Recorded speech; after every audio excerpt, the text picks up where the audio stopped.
સૌ મુમુક્ષોને જય જિનેન્દ્ર. પ્રભુ ભક્તિ અને આરાધના માટે એકત્રિત થયેલા સૌને હાર્દિક શુભકામનાઓ પાઠવું છું.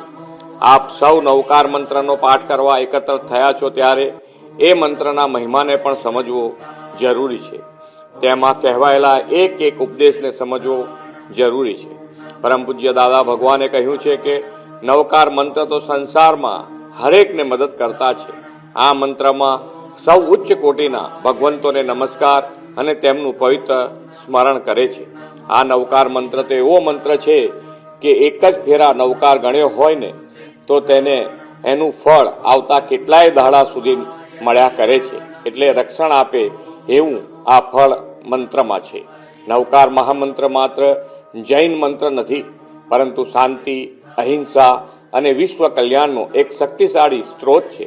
આપણને સદભાવ, એકતા